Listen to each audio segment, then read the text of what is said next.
आज आप लोगों का हिंदी क्लास लेने के लिए उपस्थित हुई हूँ। कक्षा 12वीं का जो कि ऐच्छिक हिंदी है और उसमें हम लोग जो है काव्य खंड पढ़ रहे थे और काव्य खंड में हम लोग जो है दूसरा चैप्टर पढ़े थे जो कविता थी निराला जी की, सूर्यकांत त्रिपाठी निराला की कविता गीत गाने दो मुझे। तो हम लोग थोड़ा सा पीछे की कविता को थोड़ा सा जान लेते हैं कवि के बारे में। तो हम लोग पहले ही जान चुके हैं कि सूर्यकांत त्रिपाठी निराला जी जो है मुक्त छंद के प्रवर्तक कवि माने जाते हैं और एक छायावादी कवि है। इनकी जो कविता थी गीत गाने दो मुझे, उसमें इन्होंने अपने दर्द को, अपनी वेदना व्यक्त किया है और उससे उबरने के लिए, लोगों को आशा जगाने के लिए वो इस गीत के माध्यम से सभी लोगों में वो जो है आशा का संचार करना चाहते हैं। तो आज अगली कविता जो है उन्हीं की है, सूर्यकांत त्रिपाठी निराला जी की सरोज स्मृति। तो सरोज स्मृति इस कविता में कवि ने अपनी पुत्री सरोज के बारे में लिखा है। हम लोग इनके जीवन परिचय में देख चुके हैं, निराला जी के जीवन परिचय में, कि इनका जीवन जो है हमेशा दुखमय कष्टमय रहा। जब वे छोटे थे तो इनकी माता जी का देहांत हो जाता है। जब वे थोड़े और बड़े हो जाते हैं तो पिता का भी और सगे संबंधियों का भी देहांत हो जाता है। बाद में इनकी पत्नी भी जो है कुछ समय के पश्चात ही स्वर्गलोक से सिधार जाती है और इनके परिवार में बस इनकी पुत्री ही शेष बची रह जाती है, जिसका पालन पोषण ननिहाल में होता है। तो सरोज ननिहाल में पलती है, बढ़ती है और फिर वे उसकी शादी कर देते हैं। शादी के बाद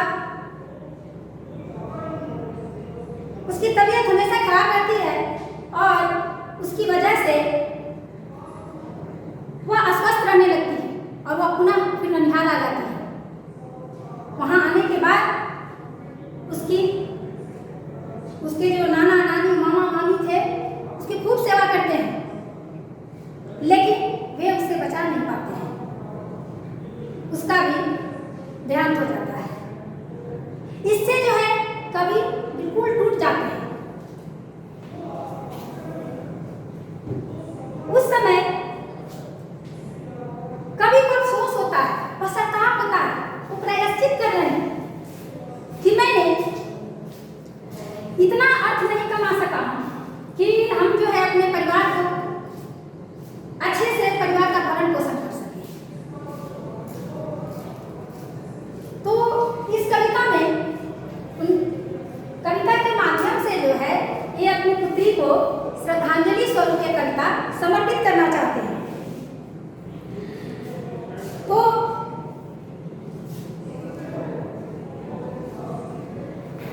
इसमें सूर्यकांत त्रिपाठी निराला जी ने इस कविता में अपनी पुत्री, स्वर्गीय पुत्री सरोज की याद में श्रद्धांजलि स्वरूप यह कविता कवि का अपनी संतान के प्रति एक मर्मस्पर्शी विलाप है, दिल को छू लेने वाला, जिसमें उन्होंने समाज के कुछ महत्वपूर्ण दृश्यों को उकेरने का प्रयास किया।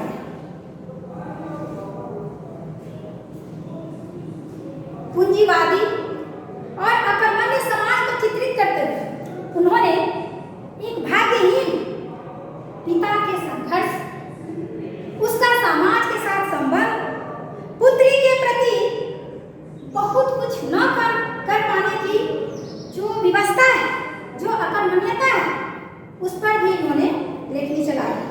वे अपनी पुत्री से बहुत प्रेम करते थे, जो कि बचपन में ही मातृविहीन हो गई थी, मातृ सुख से वंचित हो गई थी। उनकी पुत्री ने अपने जीवन में बहुत कष्ट से, विवाह के पश्चात उसकी अकाल मृत्यु हो गई। तो कवि की यह काव्यमयी वेदना रचना का आधार है। कवि कहते हैं, मैं अब कविता की पंक्तियां का सस्वर वाचन करूंगी। देखा विवाह आमूल नवल, देखा विवाह आमूल नवल, तुझ पर शुभ पड़ा कलश का जल। देखती मुझे तू हंसी मंद, होठों में बिजली फंसी इस पर। उर्मे भर झूली छवि सुंदर, प्रिय की शब्द श्रृंगार मुखर। तू खुली एक उच्छ्वास संग, विश्वास स्तब्ध बंध अंग अंग।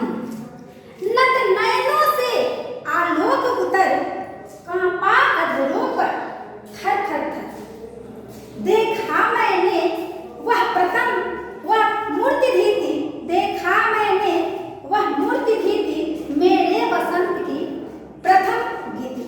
तो हम इसका शब्दार्थ थोड़ा देख लेते हैं। आमूल पूरी तरह, नवल यानी नया नवीन, मंद धीमा, स्पंद का अर्थ होगा धड़कन, और हृदय, छवि छाया मूर्ति, और सब मौन मुख।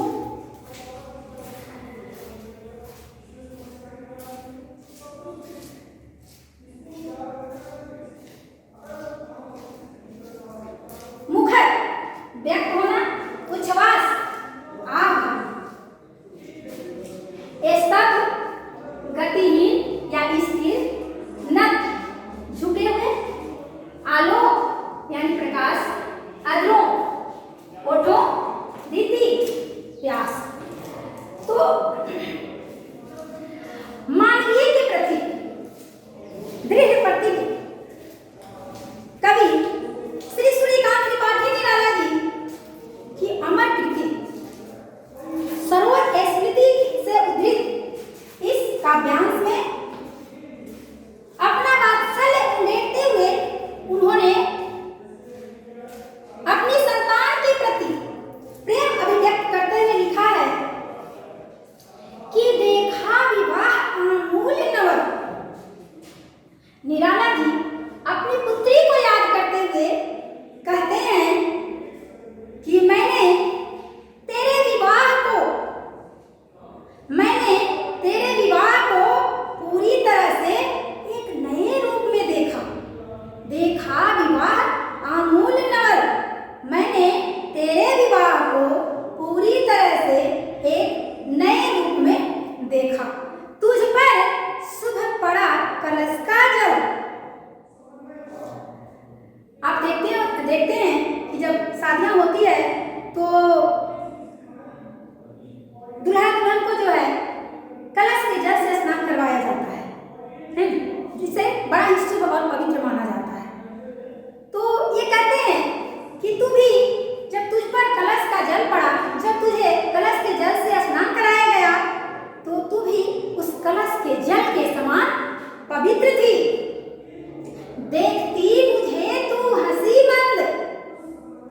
आगे कवि कहते हैं कि तू मुझे देखकर अत्यंत पुलकित थी, मंद मंद हंस रही थी, धीमी हंसी हंस रही थी।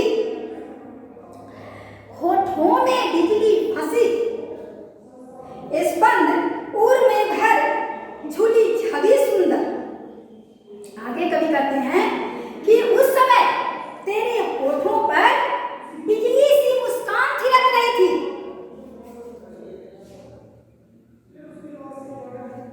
और उर में स्पंद उर में भर झूली छवि सुंदर। तुझे देखकर तेरी सुंदर छवि मेरे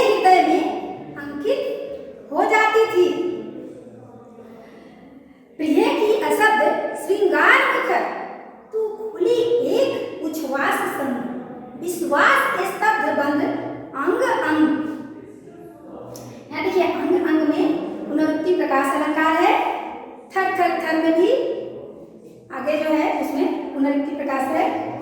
तो आगे कहते हैं कवि कि कवि को जो है अपनी पत्नी की याद आती है, अपनी पुत्री में पत्नी की वो छवि देखने लगते हैं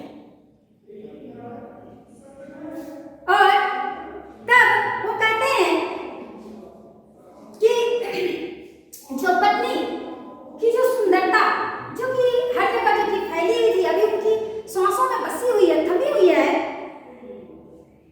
उसी प्रकार तुम्हारी सुंदरता भी जो है चारों तरफ जो है फैल रही है। तुम्हारे अंग अंग से जो है उसी सुंदरता का प्रकाश जो है फूट रहा है और तू जो है धीरे धीरे युवा होती जा रही है। नत नैनों से आलोक उतर कंपा अजरों पर थर थर थर। कभी आगे कहते हैं कि तुम झुकी नजरों से, है ना, शर्माई नजरों से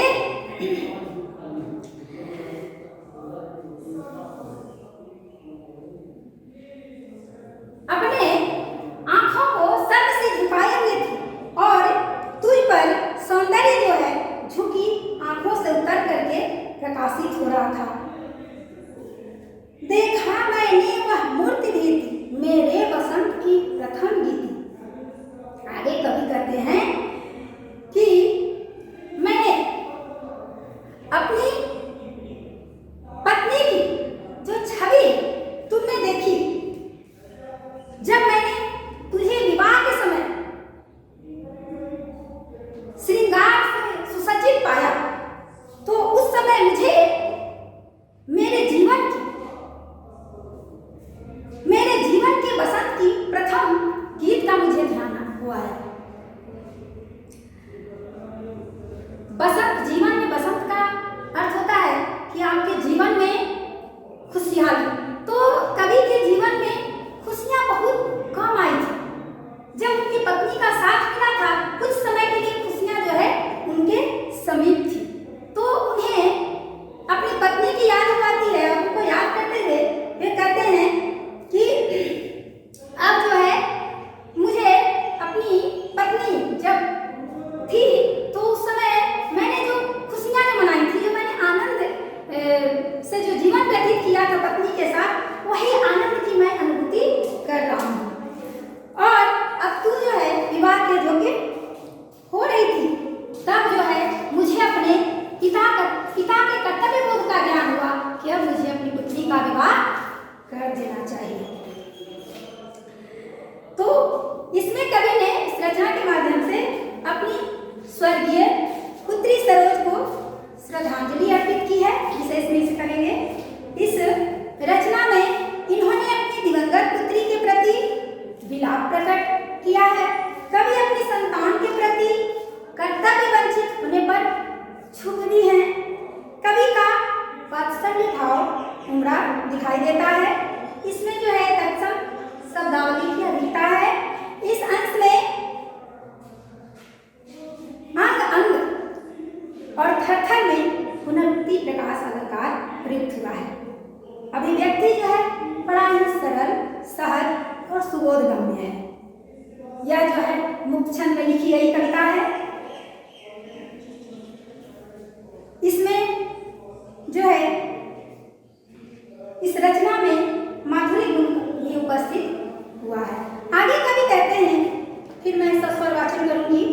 श्रृंगार रहा जो निराकार, श्रृंगार रहा जो निराकार, रस कविता में कुछ वसित था, गाया स्वर्गीय प्रिया संग, भरता प्राणों में राग रंग, रति रूप प्राप्त कर रहा वही, आकाश बदल कर बना नहीं, हो गया प्यार आत्मीय स्वजन, कोई थे नहीं न आमंत्रण, था भेजा गया विवाह राग, भर रहा न घर निशि दिवस जाग, प्रिय मौन एक संगीत भरा, नव जीवन के स्वर पर उतरा। निराकार आकारहीन स्वर्गीय यानी दिवंगत रति रूप, रति के समान सुंदर। रति कौन थी? रति जो है कामदेव की पत्नी थी, जो कि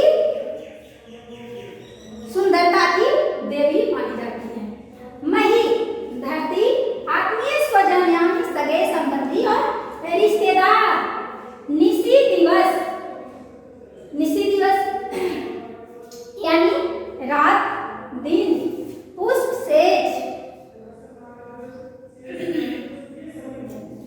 का अर्थ है फूलों का बिस्तर। तो आइए हम इसमें देखते हैं।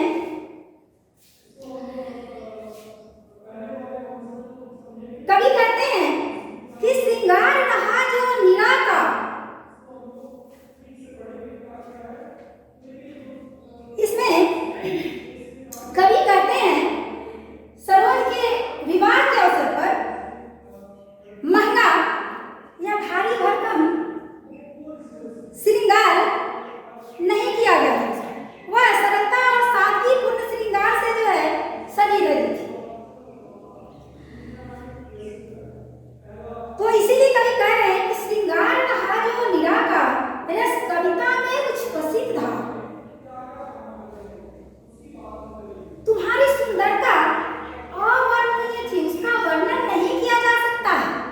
कवि कहते हैं अपनी पुत्री से कि जब तू विवाह के लिए सजी तो उस समय उस सुंदरता का वर्णन करना मेरे लिए वर्णनातीत था, यानी वर्णन से परे था। तू अपनी दिवंगत माता की प्रतिमूर्ति दिखाई दे रही थी।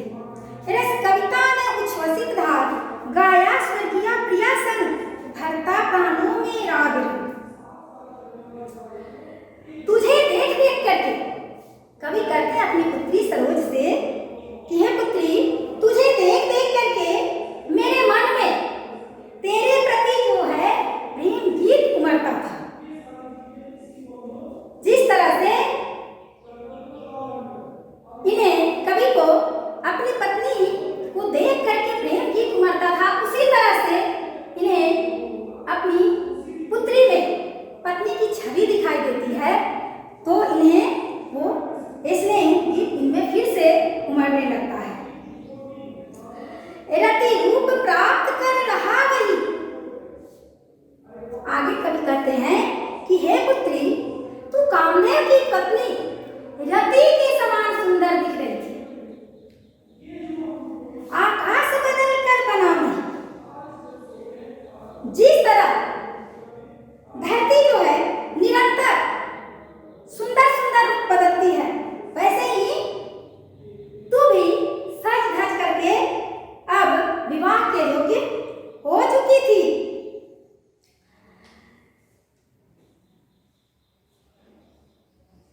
हो गया ब्याह आत्मीय स्वजन, हो गया ब्याह आत्मीय स्वजन, कोई थे नहीं न आमंत्रण था भेजा गया। विवाह राग भर रहा न घर निसी दिवस जाग। आगे जो है कवि कहते हैं कि जब तुम विवाह के योग्य हो चुकी थी तो अंततः हमने सुयोग्य वर की तलाश कर तेरा विवाह करने का निश्चय किया। तेरे इस अद्भुत विवाह में कोई भी तेरा सगा संबंधी, रिश्ते नातेदार, आत्मीय बंधु न था और न ही किन्हीं को आमंत्रण पत्र ही भेजा गया था। तेरे विवाह के अवसर पर कोई भी मंगल गीत, कोई भी सगुन गीत नहीं गाए गए। तेरे विवाह के चहल पहल में कोई दिन रात नहीं जागा। कवि कहते हैं, आप देखते हैं बच्चों की जब हमारे यहाँ शादियाँ होती है तो सबसे पहले तो जितने भी हमारे सगे संबंधी होते हैं तो उनको हम कार्ड के द्वारा निमंत्रण भेजते हैं, आमंत्रण भेजते हैं कि वो शादी में जो है सम्मिलित हों। उसके बाद हमारे यहाँ मंगल गीत गाए जाते हैं, मंगलोचार किए जाते हैं। रात में लोग चहल पहल में जागते भी हैं शादियों में, लेकिन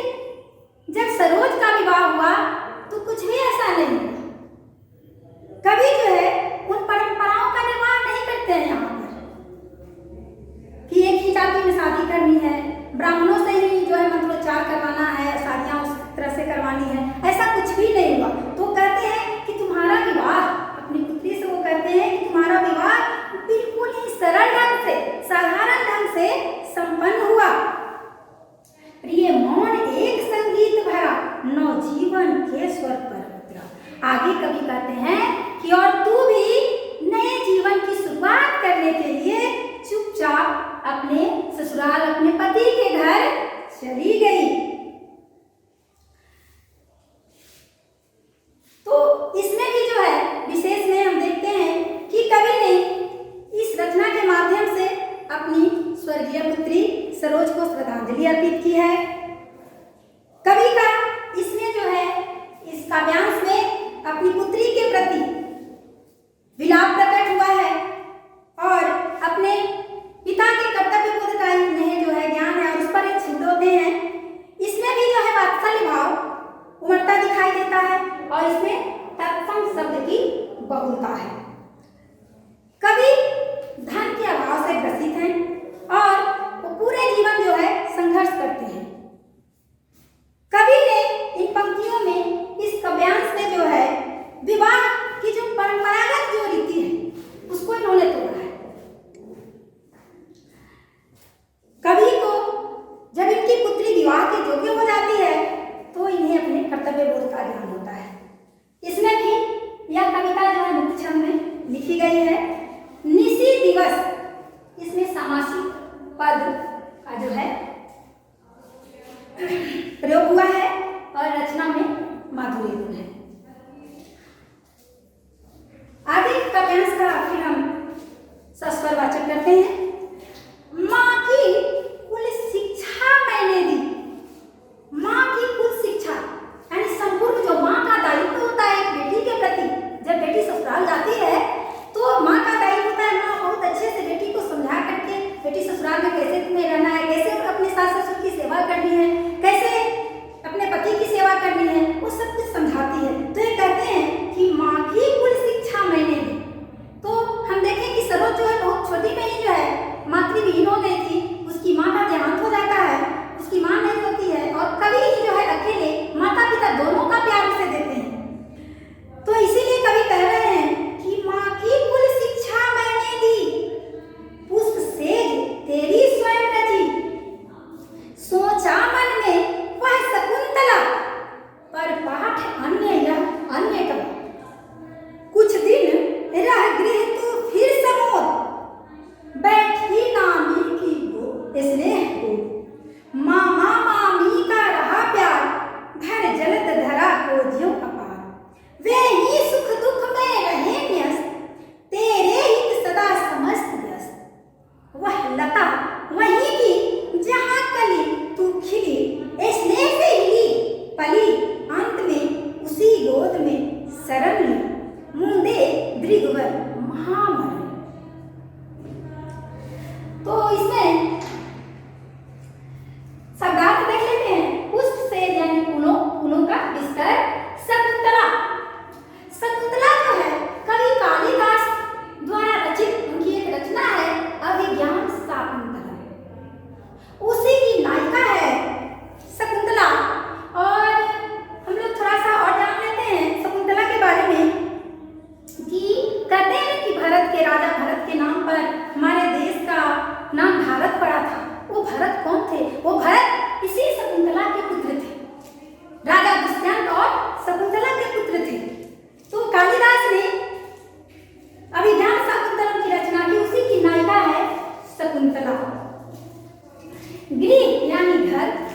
काम करते रहे। तेरे वे ही सुख दुख में रहे व्यस्त, तेरे ही सदा समस्त व्यस्त। वे तुम्हारे हर सुख दुख में जो है तुम्हारा साथ देते रहे और तुम्हारे हित में ही सदा वो सोचते थे, सदा हमेशा जो है तुम्हारे हित के बारे में ही सोचते थे। वह लता वहीं की जहाँ कली, तू खिली स्नेह से हिली पली, अंत भी उसी गोद में शरण मुंदे दृगवर महामर।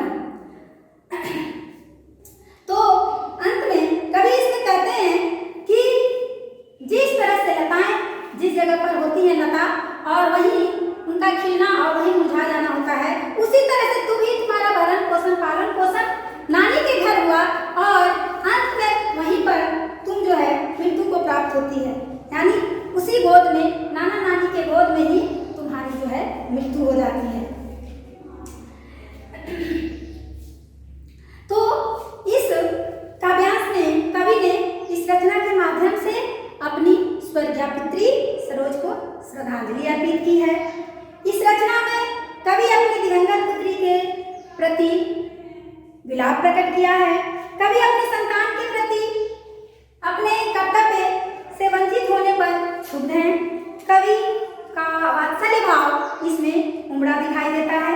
इसमें भी जो है तत्सम शब्द की बहुलता है, अधिकता है। कवि ने सरोज के जीवन की विडंबना को उजागर किया है। कवि अपनी संतान के प्रति गहन सहानुभूति और वेदना व्यक्त की है। भर जलद धरा को जीव अपार में उत्प्रेक्षा अलंकार है और छंद मुक्त छंद है। सुख दुख सामासिक पद का प्रयोग हुआ है और रचना माधुर्य गुण से परिपूर्ण है। आगे फिर सस्वर वाचन करेंगे। मुझ भाग्यहीन कि तू संबल। कवि जो है इसमें अपने आप को भाग्यहीन इसलिए कह रहे हैं कि इनके जीवन में जो है दुख के क्षण ही अधिक रहे। किसी भी परिवार सगे संबंधी का साथ ज्यादा दिनों तक नहीं रहा और समाज की परंपराओं को तोड़ने के कारण समाज से भी इन्हें निष्कासित कर दिया गया था, दूर कर दिया गया था। तो इसीलिए अपने आप को ही भाग्यहीन कहते हैं।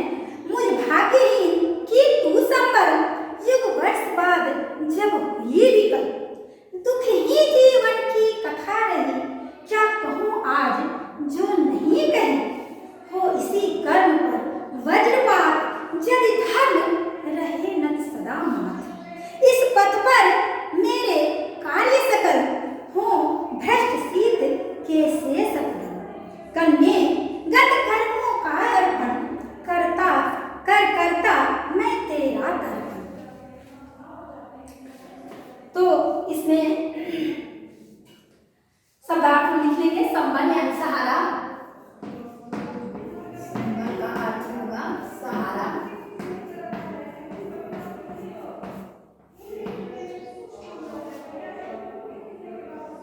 विकल्प विचैन,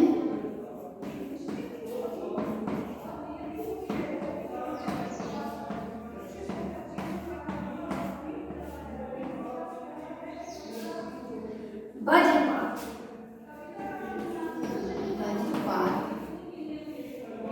वज्रपात का अर्थ होगा भारी विपत्ति।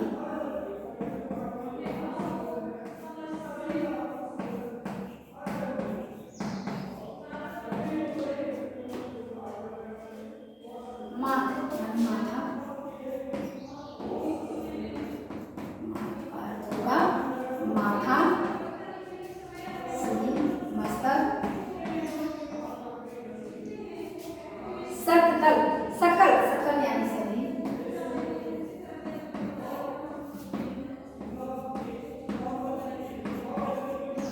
सतदल कमल को कहा गया है।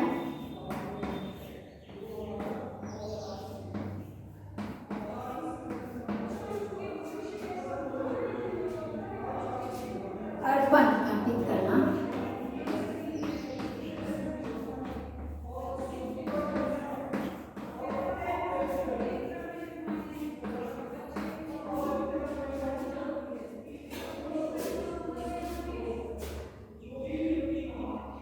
तर्पण।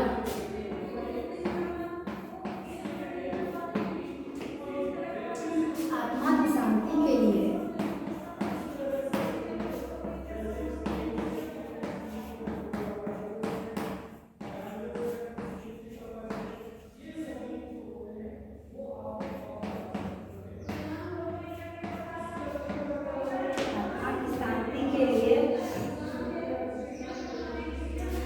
दी गई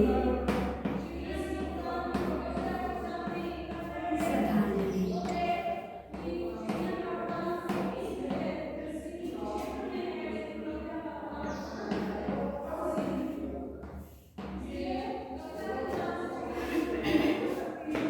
तो आइए अब हम लोग जो है इसका भावार्थ देखते हैं। कवि कहते हैं कि मुझे भाग्यहीन की तू संबल, संबल यानी सहारा, युग वर्ष बाद जब हुई विकल यानी बेचैन। कवि कहते हैं अपनी पुत्री सरोज को संबोधित करते हुए कि तू ही मुझ भाग्यहीन का एकमात्र सहारा थी। युग वर्ष बाद जब हुई, युगों युगों तक मेरे हृदय की पीड़ा मुझे बेचैन करती रही, परंतु मैं आज इस अंतर वेदना को, आंतरिक पीड़ा को सह नहीं पा रहा हूं। मैंने दुख ही जीवन की कथा रही, क्या कहूं आज जो नहीं कही। ये कहते हैं कि मैं अपनी पीड़ा को, अपनी मनोवेदना को, अपनी जो कष्ट किसी पर भी हमने व्यक्त नहीं किया, और मेरा पूरा जीवन, मेरा संपूर्ण जीवन एक दुख भरी कथा रही है, एक दुख भरी कहानी रही है। हो इसी कर्म पर वज्रपात, हो इसी कर्म पर वज्रपात, यदि धर्म रहे नत सदा मात। इस पथ पर मेरे कार्य सकल, हो भ्रष्ट शीत के से सकदल। आगे कवि कहते हैं कि आज तुझे याद करके मुझे बहुत ही पीड़ा हुई है, बहुत आघात, मुझे बहुत चोट लगी है इस जीवन में। इसलिए हमने अपने जीवन में जितने भी धर्म के अनुकूल कार्य किए हैं, जितने भी धर्म के अनुकूल कार्य किए हैं, निराला जी कहते हैं कि यदि जो है मनुष्य के साथ उसका धर्म होता है तो वह हमेशा सिर झुका करके उसे धारण करता है, और अपने जीवन में वो जितने भी कार्य करता है वो धर्म के अनुकूल करता है।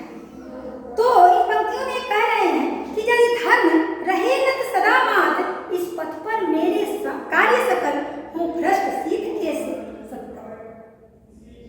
तो कवि कह रहे हैं कि इस जीवन में हमने जितने भी धर्म के अनुकूल कार्य किए हैं, जितने भी कार्य संपादित किए हैं, वे सभी आज जो है शरद ऋतु में खिले कमल की तरह नष्ट हो जाएं।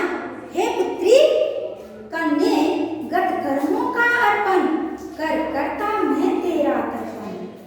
हे पुत्री, मैं अपने सभी कर्म, जितने भी हमने अच्छे कर्म किए हैं, वो सारे कर्म मैं तुझे अर्पित करता हूँ। मेरे पास तुम्हारी आत्मा की शांति के लिए, तुम्हारी आत्मा की तृप्ति के लिए केवल यही है। मैं तुझे श्रद्धांजलि स्वरूप यह काव्यमयी कृति तुझे समर्पित करता हूँ। तो विशेष में हम देखेंगे कि कवि ने जो है इस रचना के माध्यम से अपनी स्वर्गीय पुत्री सरोज को श्रद्धांजलि अर्पित की है। इस रचना में कवि अपनी दिवंगत पुत्री के प्रति विलाप प्रकट हुआ है इनका। कवि अपनी संतान के प्रति कर्तव्य वंचित होने से क्षुब्ध है। इसमें भी इनका वात्सल्य भाव जो है उमड़ता दिखाई देता है। तत्सम शब्दावली की अधिकता है। कवि ने अपने जीवन की विडंबना को उजागर किया है। दुख ही जीवन की कथा रही पंक्ति में जो है कवि की हार्दिक वेदना व्यक्त हुई है। इस काव्यांश के पढ़ने से पाठक के हृदय में करुणा का भाव यानी रस जो है वो करुण रस है। मुक्त छंद में यह कविता लिखी गई है। सुख दुख जैसे सामासिक पद प्रयोग से रचना में विचित्रता आ गई है और इसमें माधुर्य गुण का समावेश है।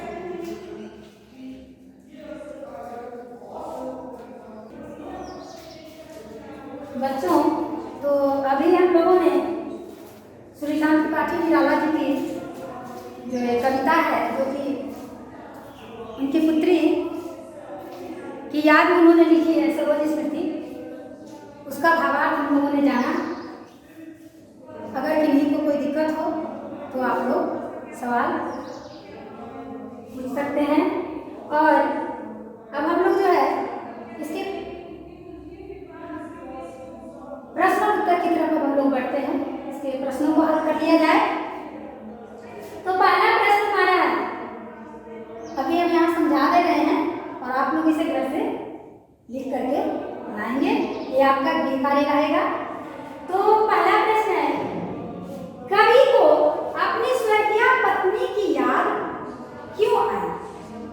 कवि को यानी सूर्यकांत त्रिपाठी निराला जी को अपनी स्वर्गीय पत्नी की याद क्यों आई? तो जब उनकी पुत्री विवाह के योग्य हो जाती है और जब वो श्रृंगार करके विवाह के लिए बैठती है तो उन्हें अपनी पत्नी की याद हो आती है, क्योंकि पुत्री में जो है उनकी पत्नी की जो है छवि, पुत्री में पत्नी की छवि दिखाई देती है ना। तो नवजुवती सरोज अपनी माँ की छवि थी, उसकी छाया थी। विवाह में जब नववधू के रूप में सजी सरोज को कवि ने देखा, निराला जी ने देखा, तो उन्हें अपनी पत्नी की याद हुई। दूसरा प्रश्न है, आकाश बदलकर बना मही। आकाश बदलकर बना मही में आकाश और मही शब्द किनकी ओर संकेत करते हैं? तो सरोज नववधू के रूप में परिधानों में सजी हुई चांद तारों की तरह सजी सवरी कामदेव की पत्नी रति के समान लग रही थी। सरोज के इस चमक धमक को देख करके सूर्यकांत त्रिपाठी निराला जी को लगा कि पूरा आकाश जैसे धरती पर उतर आया। यानी उन्हें अपनी पुत्री में जो है वो सुंदरता, जो कि उनकी पत्नी, जो कि आज एक दिवंगत आत्मा है, तो कहते हैं ना कि लोग स्वर्ग से बाहर जाते हैं, तो स्वर्ग ऊपर की ओर होता है, आकाश भी ऊपर है और पृथ्वी जो हम यहाँ पे हैं, बचे हुए हैं लोग जो जीवित हैं यहाँ पे, वो धरती। तो उसकी सुंदरता, जो उनकी पत्नी की जो सुंदरता थी, वही उन्हें अपनी पुत्री में दिखाई देती है। अगला क्वेश्चन है, सरोज का विवाह अन्य विवाहों से किस प्रकार भिन्न था?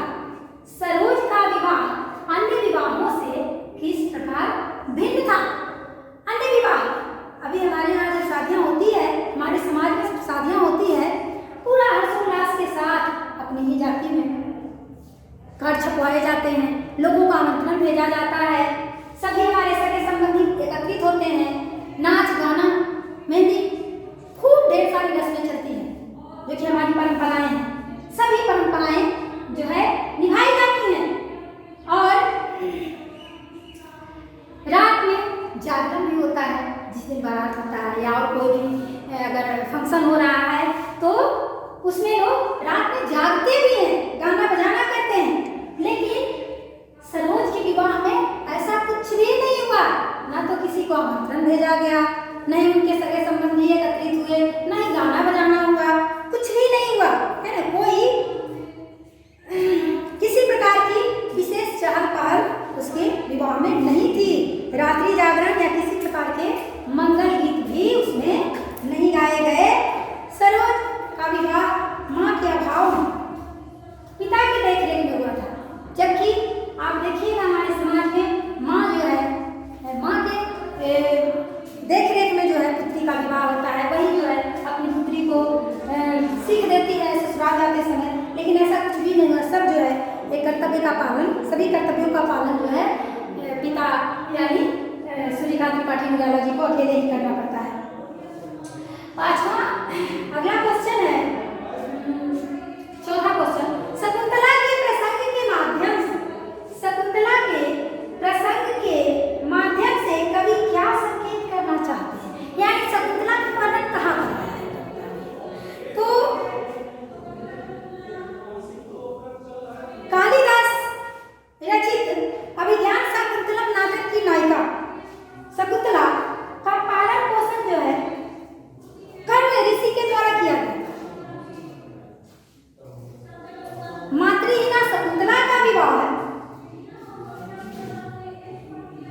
कर्ण ऋषि के हाथों बड़े ही सादगी संपन्न हुआ था, परंतु मातृहीना सरोज के विवाह के अवसर पर निराला जी को शकुंतला की याद आई।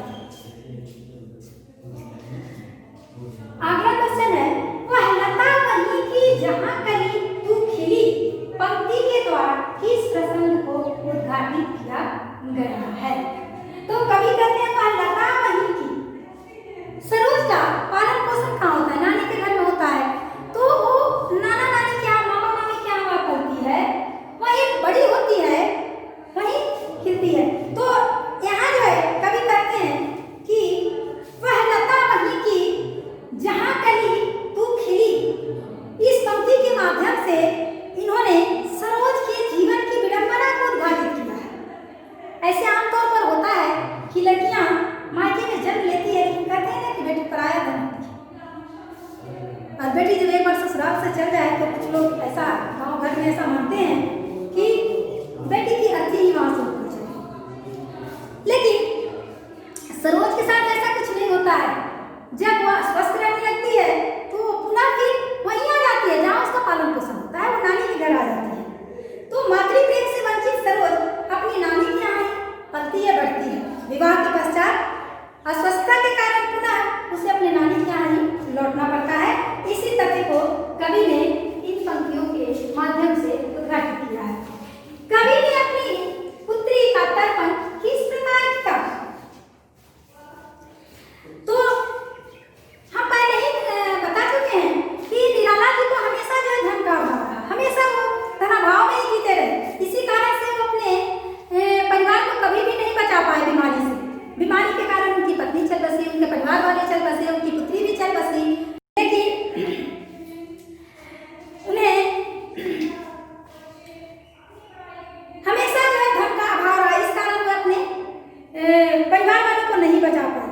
तो सरोज की मृत्यु पर वे अपने काव्य कर्म को निभाते हुए इस कविता के माध्यम से अपनी पुत्री की आत्मा की शांति के लिए श्रद्धांजलि देते हुए तर्पण कर रहे हैं।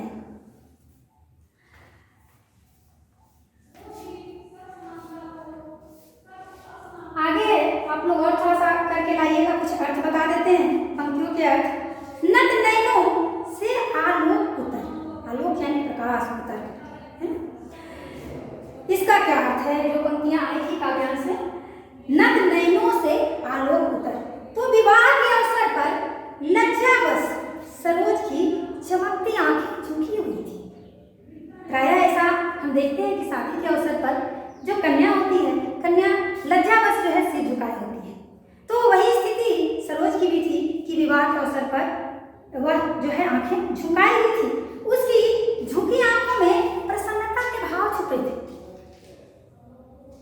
सभी जब लड़कियों का जब विवाह होता है तो सर से आंखें उसकी झुकी होती है, लेकिन मन में एक प्रसन्नता का भाव होता है कि हम मेरी शादी होगी, शादी के बाद जो हम अपने ससुराल जाएंगे और वहाँ हमारा भी एक अपना परिवार होगा और हम अपने परिवार का कैसे उसका जो है भरण पोषण हम कर पाएंगे, अपने परिवार को कैसे संभाल पाएंगे, उसे माँ शिक्षा देती है। वो उसी खुशी के साथ जो है वो ससुराल चली जाती है।